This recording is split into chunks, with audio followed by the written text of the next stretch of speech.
What's going on, YouTubers, gamers and hobbyists, and welcome to P&Q, the question and answer series where you get to ask me questions or put comments to me, then I'll respond to you the following month.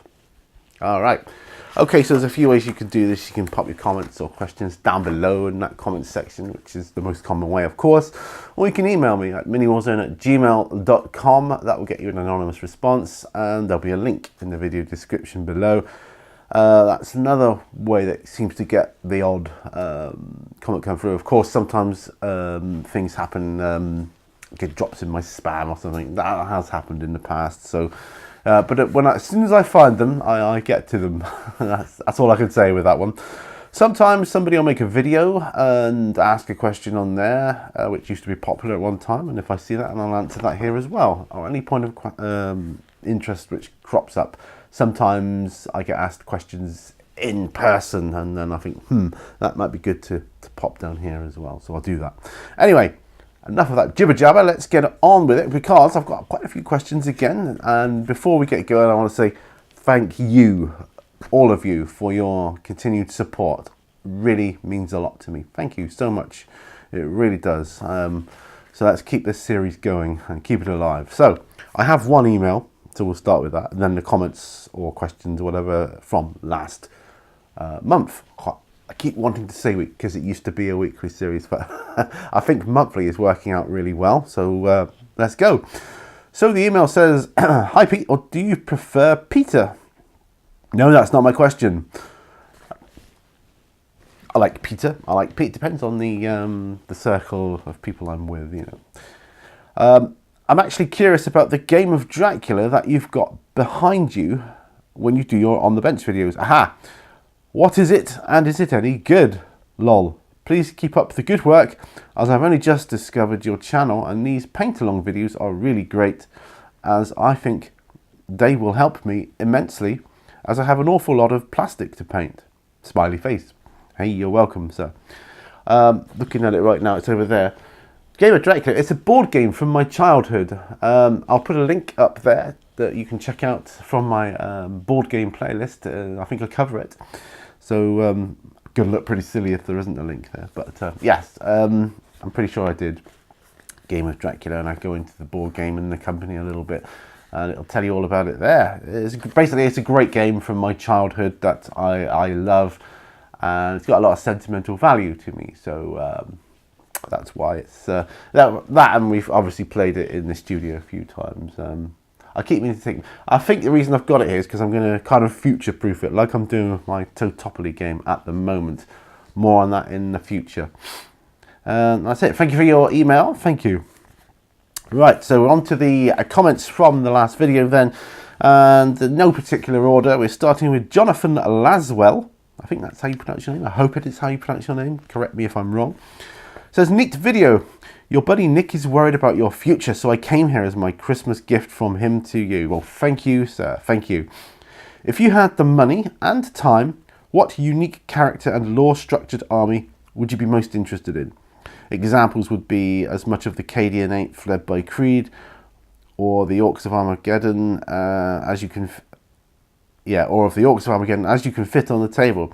Is there a model that you would love to have but will never get because the rules for it make it garbage? And if so, what is it? Okay, well, a lore-structured army, I want to do, and this may be a pipe dream, I want to do a recreation of the Fall of Cadia. So, but with that, you know, there's so many elements to the Cadians. So it'll be a Cadian army, yes, for sure. Now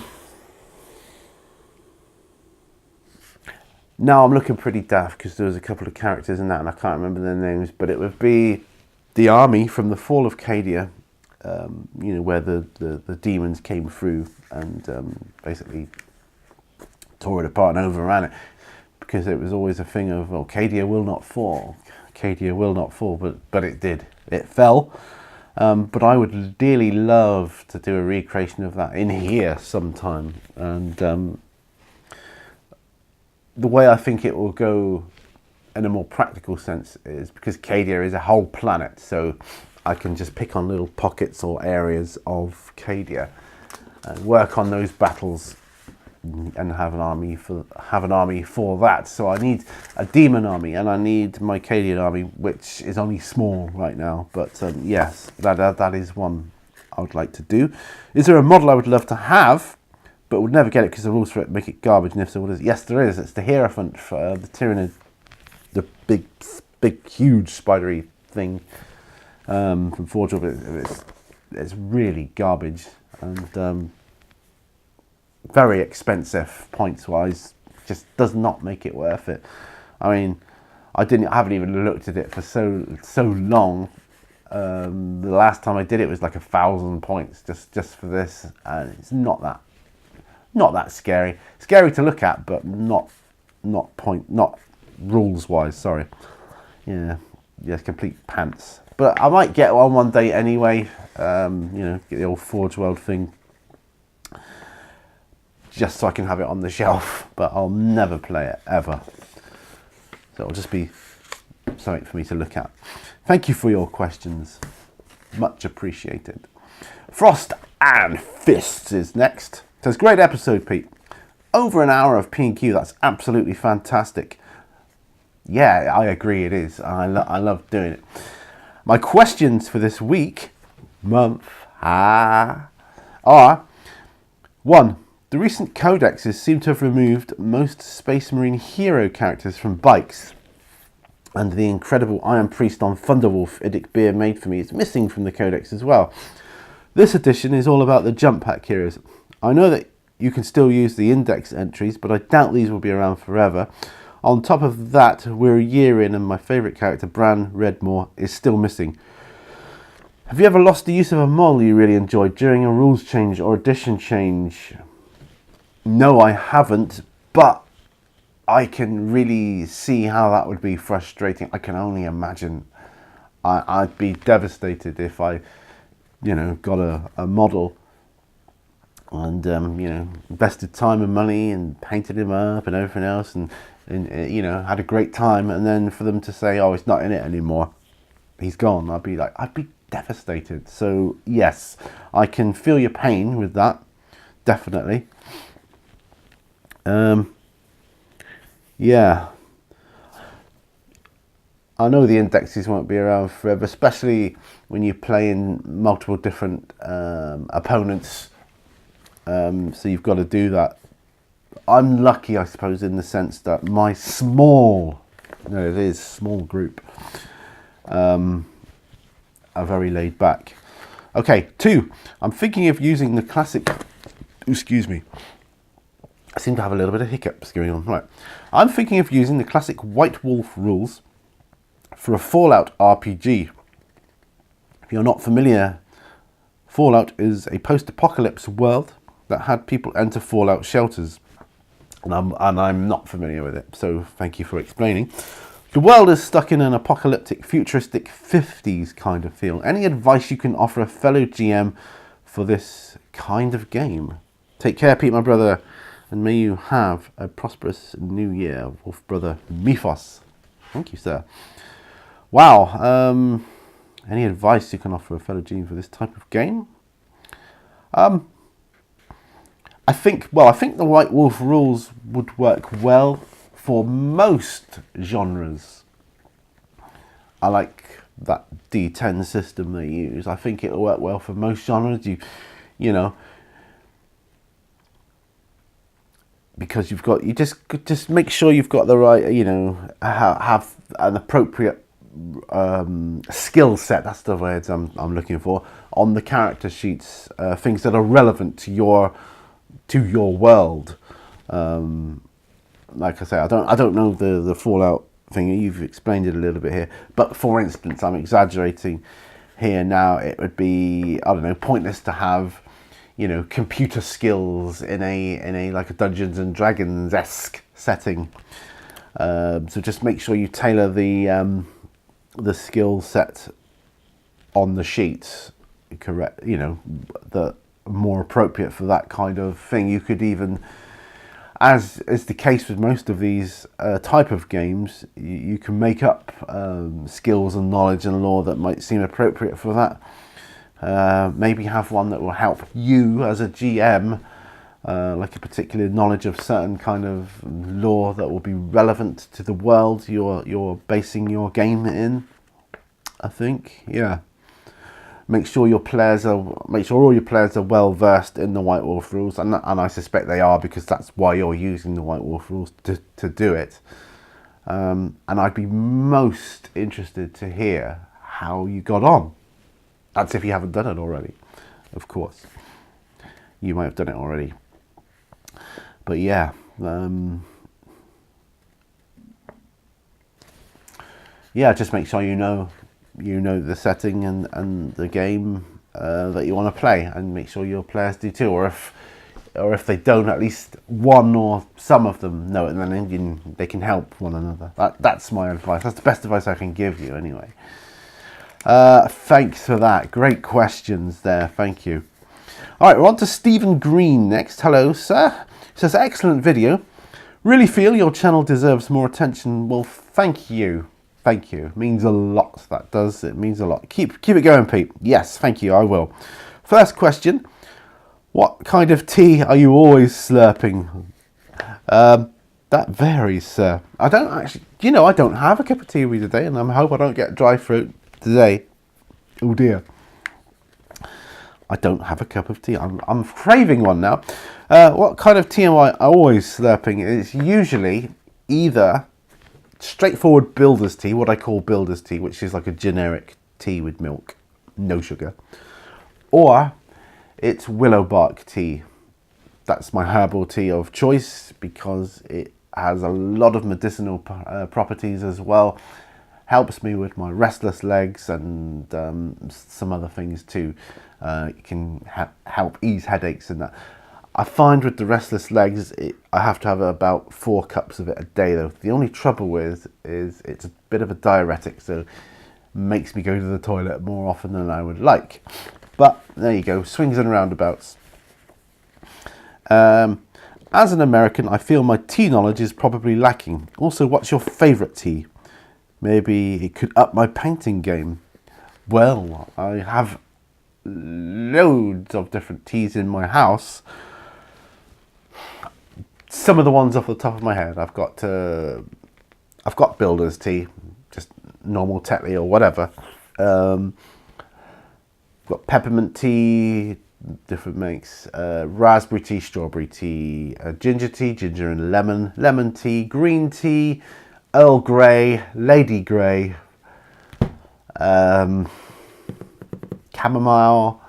I don't like that one personally. I don't like chamomile tea. Willow bark, rooibos, or red bush as it's sometimes known. It's quite a strong tea, that one. It's a very, very deep brown. I'm trying to think of some others. Nettle tea, peppermint and nettle tea. That's just some of the ones I can think of off the top of my head that are at home in my cupboard. But usually I drink either willow bark tea these days or normal, what I call builder's tea. And I call it builder's tea because whenever you have a guy around, or a group of guys that are doing building work for you, they are always slurping builder's tea, as I call it. That's what they drink, cup of tea. I think it can up your painting game, helps you with your concentration. Some people like coffee, but yeah, tea it is for me these days. I used to be more of a coffee person, and I still love coffee, I do. But I tend to be drinking more tea these days. But I'm okay either way. If someone says, would you like a tea or coffee? I'll say whatever's going, really. Whatever you're making. Doesn't matter too much to me. Okay. Second question. Let's get to this. In World of Darkness, what's your favourite flavour of supernatural? Do you prefer vampire, werewolf, mage, etc.? Well, there's quite a few, isn't there? Different ones. I prefer werewolf as my favourite setting. I like the whole ethos of it. I preferred the earlier edition where it was kind of Werewolf the Apocalypse, where mankind was encroaching upon nature, and they were kind of the warriors of you know, all that Gaia stood for, and that kind of thing, as opposed to the later one where they're kind of they're nothing really to do with that. They're a bit more gritty, I think, in the later one. Because I like both, but I don't know. I've always liked werewolves. Well, some people pronounce it werewolf. I call them werewolves. Lycanthropes, because you can get all different types, can't you? Like bears and crocodiles and goodness knows what else. Vampire was what started me off in the World of Darkness games, the Masquerade. So again, I'm going back to an earlier edition of it. So it was the Masquerade where I started with that. But you know, and I do like it. I enjoy that. Sorry, I keep getting distracted. There's a bird or something keeps flying past the door, like in the shadows, just in the corner of my eye. Yeah, so I like that. But yeah, werewolf for me. I tried mage, couldn't really get into it, and I've tried wraith, couldn't really get into that either. That, you know, they just weren't for me. I've played games that incorporate all of them as well. I've done that, but yeah, werewolf for me. Last question for this month. Do you have any advice for someone trying to paint faster but without losing too much on the quality? Advice.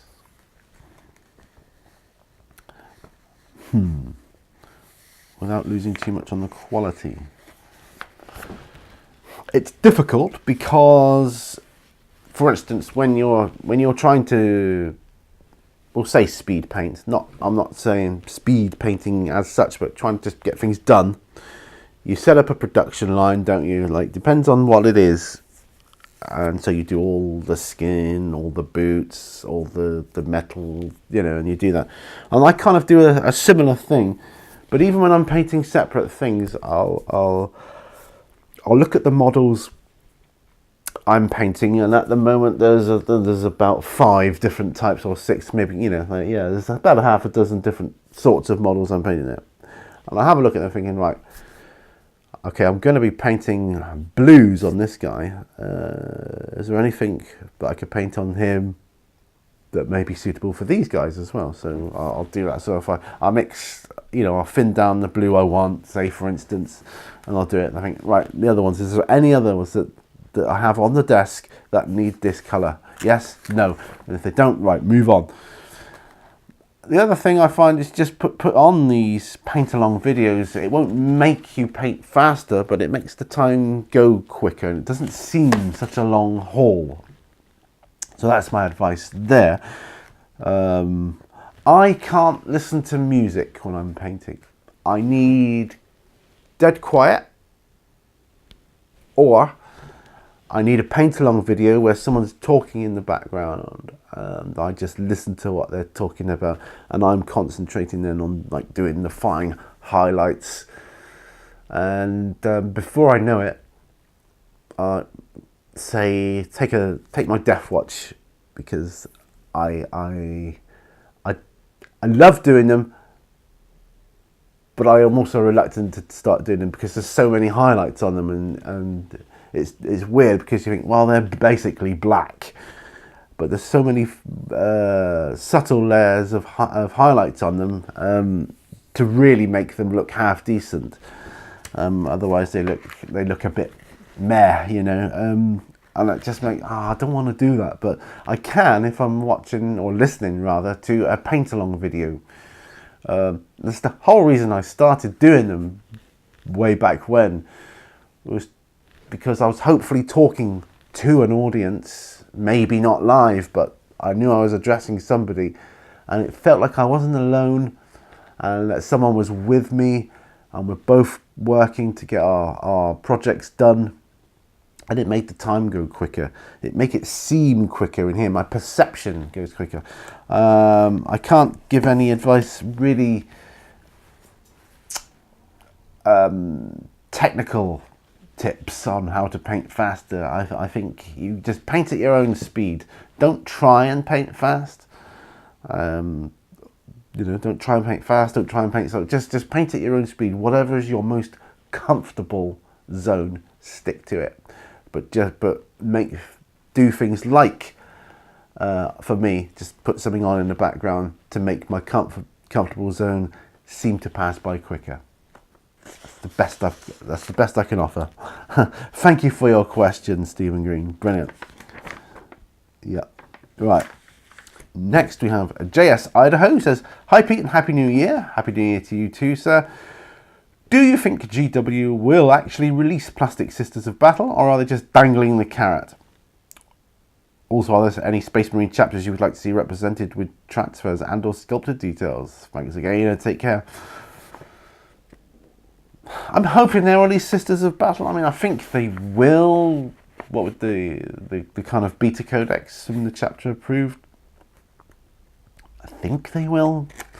Are they dangling the carrot? Of course they're dangling the carrot. Are they hoping for a big surge on the Sisters? I don't know. I don't know if it's a marketing ploy or not. I don't know. Are they that clever? Again, I don't know. I hope they will. Are there any Space Marine chapters you would like to see represented with transfers and or sculpted details? Thanks again. Take care. No, I'm okay with with it as it is. I tend to stick to the very generic ones: Ultramarines, Blood Angels, Dark Angels, that kind of thing. So I'm all right. I'm sorted. I'm okay, Jack. But that's not what I mean. There's nothing that I want to see. I'm sure there's an awful lot, but no, I've got everything I want. I'm one of these people that likes Ultramarines. I like Blood Angels and I like Dark Angels. Have I got any others? I've got my own personal chapter, but that's that was just a little personal side project. Yes, so no. Thank you for your question. Right, next we have a first timer, Terry Comer. Sorry if I butcher your name, but it's definitely Terry. New subscriber, another Nick referral. Cha-ching. I have a question for your next PQ. I'm getting back into the mini wargaming hobby after a long time away. Go Necrons! One of the hobby tips I've seen posted is to use post attack to hold your minis on an empty pill bottle to make it easier to paint them or for test fitting parts. I purchased some made by Elmer's. The only thing it sticks is to my fingers. If you happen to use any, what brand would you suggest? Blue Tack is what I use. Yeah, Blue Tack. It's like a poster tack, and it's called Blue Tack. I think they all feel kind of the same, but that's the one I use. Which of course is great for test fitting parts. What you can do, I suppose, it depends how you fit them. Do you put them to their bases first and then stick them down, or do you stick them down separately, like for instance just by their feet? I mean, the painting handles are pretty good, but a lot of money if you have a lot of them. I use the tops of water bottles because I get a lot of water, bottled water, so that's what I use for that. I also use milk bottle tops. They're bigger, like wider. I use them not to put models on, but I use them for little painting palettes to mix my paints up in. That's got nothing to do with this, I know. Sorry, I'm just chucking that one in there. Yeah, Blue Tack. It's called BLU Tack. So that's. I don't know where you're from. If you're from England or America, so if you're from England, Blue Tack is the one that seems to work best for me, anyway. I mean, when I use metal figures, I sometimes, because they're quite top heavy, sometimes I'll super glue them to the lid, because super glue you can just snap it off after, and it makes no difference. So I do that as well, and you got a nice solid thing. It's not going anywhere while I'm painting it. So it depends again if you're using plastic or metal. Thank you for your question, Terry. Basic miniature painting is the next one. Who says, following the release of the Vostroyan's Imperial Guard unit, sorry my spelling isn't good, which unit should GW bring back? Which unit should GW bring back? Sure there's no more to that question. I don't know actually.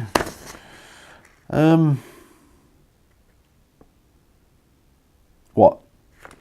In Imperial Guard terms or in general? I don't know, I can't answer that. I don't have enough knowledge on the subject. So apologies for that. If it's something you're like particularly interested in, it's always nice, isn't it? If it's not available and then it comes back. A bit like with Nick's the Wolfen. I mean, he customized his own, didn't he? But then they brought them out later. So I mean, that's kind of cool that they're there, that you can play with a unit and then if you lose it, but when it comes back, it's great again. So I can see why people are happy about that. But I can't answer which unit should GW bring back because I honestly don't know. But thanks for your question. Right, Wizard Wargaming is next, who says, great answer, buddy, and great P&Q. How long have you been practicing karate? Sorry if I wrote that wrong. No, you've written it right. Let me see. I'm 47 now. And I was 12. So 35 years. I've been doing other martial arts as well. I started judo when I was 5, believe it or not. And that started with my dad teaching me in our spare room. We had a big spare room, we had a big house when I was a kid. And he started because he learnt it in the Navy, and he started teaching me that. And then we had a local club which he then enrolled me in, which I wanted to because there was a group of like lads from school, my primary school, that were in it, and they were like the judo club sort of thing, the judo gang. And I wanted to be a part of that, so I enrolled in there and I had good fun and started there.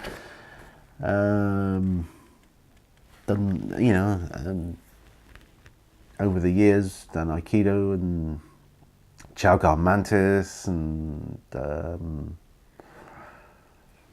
Taekwondo, many different types of karate. Yeah. Solidly practicing 35 years of my life.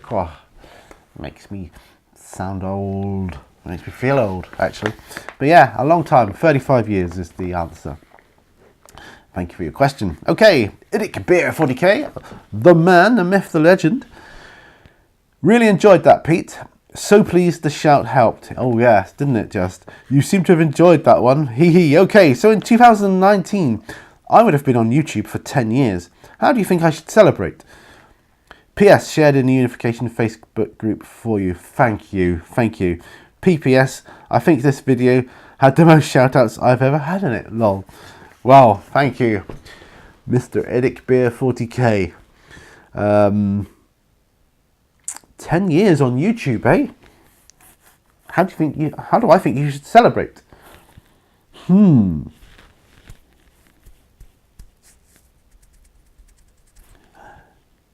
Make a video dressed as your favourite Warhammer character with a hat, one of those blowy things that you get at parties, and a cake. I don't know. Yeah. I don't know, dress up as your favourite Warhammer character and do a video. That'd be cool, I think. And thank you for sharing it in your Unification Facebook group. As you know, I'm not on Facebook anymore. Thank you so much. Thank you to everybody who supports me. But thank you, Nick, for your long time support. It's incredible, and it really does mean an awful lot to me. Really, thank you. Okay, moving on. Capitan Morgan's War Games says, thanks Pete, and great Q&A as usual. So for next month, the question will be, what is your favourite D&D class? Oh, that's a good question. My favourite D&D class, I'd have to say Wizard. In the early editions, first or second edition, whatever it was my favourite one was Druid. I think it didn't come out till second, did it? Sorry? Druid was one of my favourites. Illusionist was one I did play an Illusionist once when I was a kid. I was fascinated by the Illusionist as well. So it's kind of like a magic user, but different or more limited array of spell casting ability, and you had to be really clever to use an Illusionist. And I don't think I was clever enough, but the challenge it presented was good, and I enjoyed it. Ninja was one that I quite enjoyed when it came out. Monk as well, quite like those. But in terms of general D&D, I quite like the Wizard. I like the Fighter as well, because, you know, who doesn't? I'll say Wizard though. We'll say Wizard. We'll go with Wizard. Okay, 2. What's your favourite D&D adventure / campaign? Well, that would have to be the first one, wouldn't it? What was it called? The one that came in the starter set for 5th edition. Lost Mines of Fendelver. That one. Because I've run that one 3 times, I think, over the years. 3 times with different groups. It's perfect for getting into Dungeons and Dragons. It really is a great starting thing that gets you into the whole ethos of D&D. It's my favourite. And I don't usually play campaigns, adventures that are pre-done.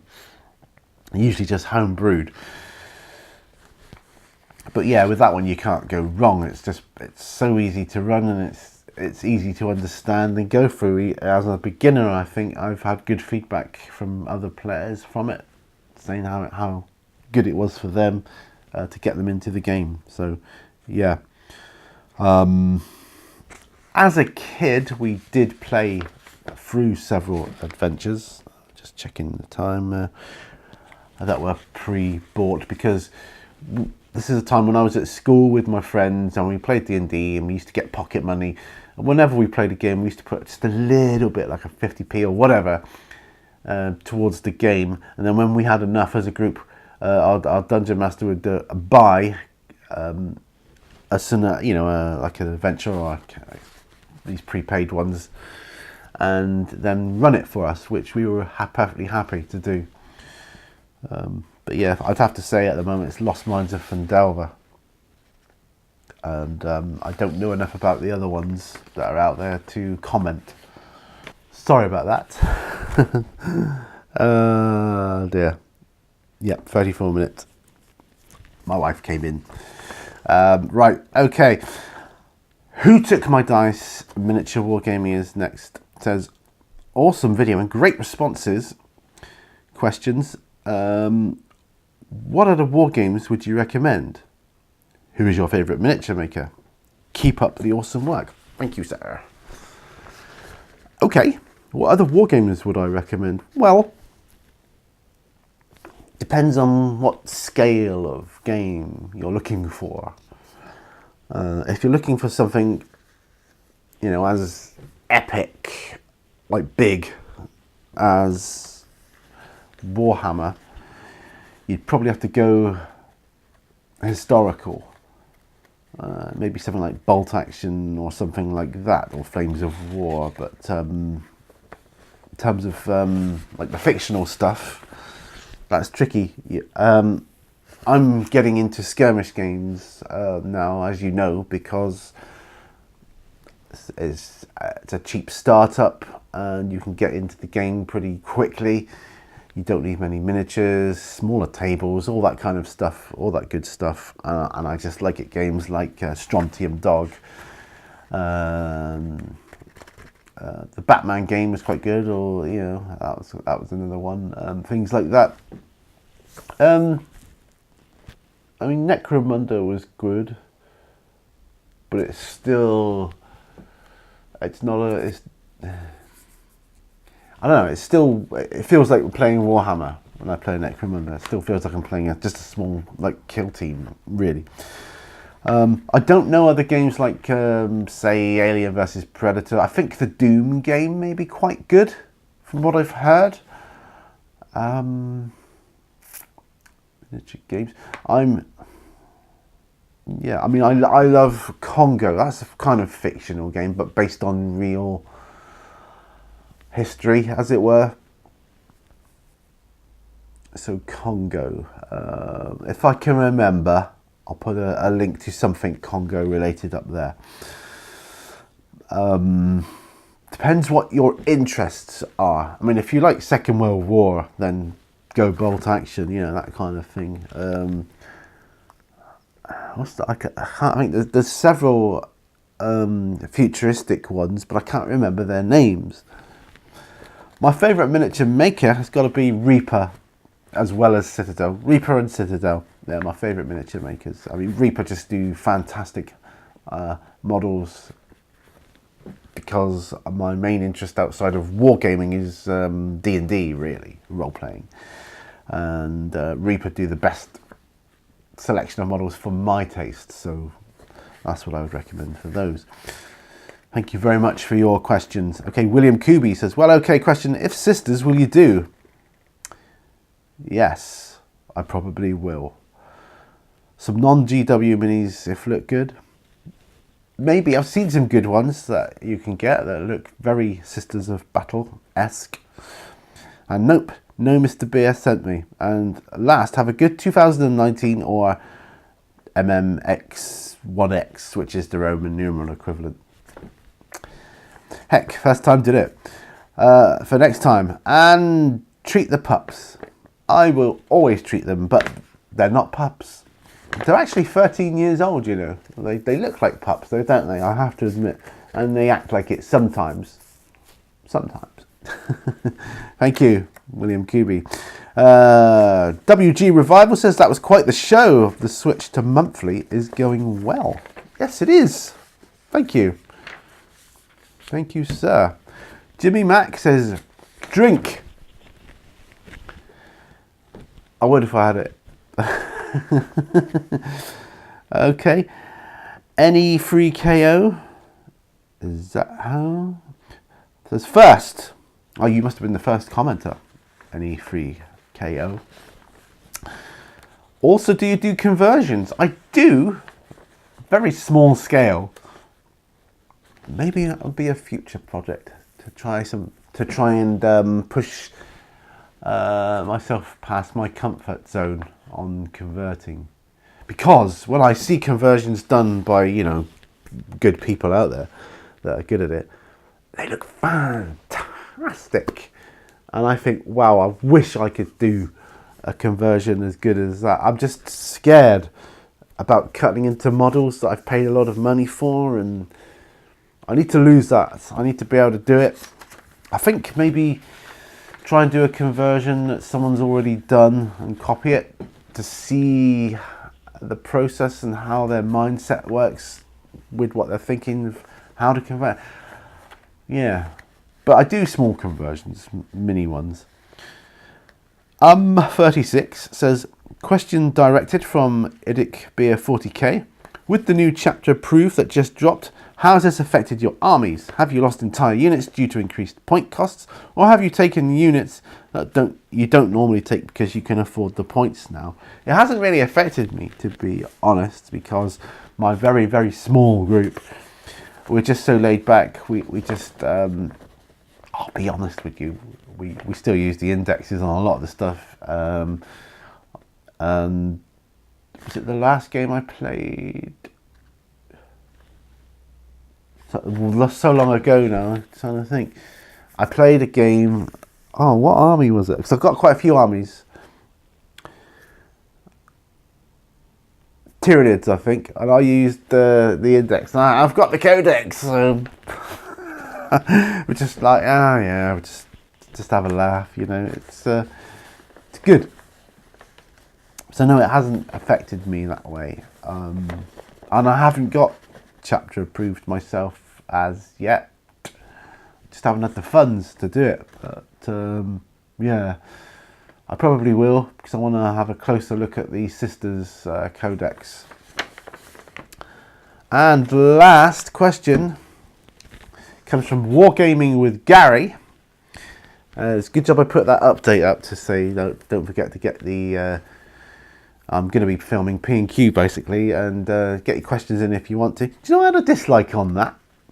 It's just an update with no adverts. It's just an update. Anyway, whatever. He said, could I ask if you have a favourite period in history and why you like that period? All the best, Gary. Well, historically, I like Romans. I like the way they look on the table. And looking at the Roman, I had to write this down. There's 3 main periods of Roman history. You had the period of kings, which was 625 to 510 BC. You had the Republican Rome, which was 510 to 31 BC. Then you had Imperial Rome, which was 31 BC to 476 AD. Now I looked, the Battle of Agrigentum, or Agrigentum, however you pronounce it, was in 261 BC, which was the first major engagement between Rome and Carthage. So that was the start of the Punic Wars. So that was in 261 BC. So that would put it in the Republican Rome period of history. So that would be my answer. I like the Romans. I like the way they form up in rank and file with their shields, and they just look fantastic. I know you like a lot of the ancient stuff as well, so yeah, I'm going to say Romans and the Republican Rome period. I hope that's a good enough answer. I'm nowhere near as well versed in the history of events as someone such as yourself, but I hope that's an okay answer. Right, thank you everybody for watching. Thank you for asking me these questions or giving me these comments to comment on myself. It's been an absolute pleasure. Thank you. Get the questions down. Try and do it quite quickly because you'll forget else. And I will put an update towards the end, nearer the time I'm going to do it. But oops, I've just kicked the camera. Do you know, that used to be a habit of mine. I'll come back to that. But yeah, get your questions down quickly. Otherwise, you'll forget. I forget. And then I'll come to do the monthly Q&A, and there won't be many questions. But going back to kicking the camera, I'll do it again. Hang on. See? Used to be a thing of mine when I first started YouTube. I was always knocking the camera, and in the end I got to the point where I've got to do it now. Not the camera, it's my thing. And there you go, I stretch my legs out and kick the tripod. Ow. I'm so professional. Anyway, thanks for your questions, thanks for watching. Remember, all brushes lead to war, and bye for now folks. Bye!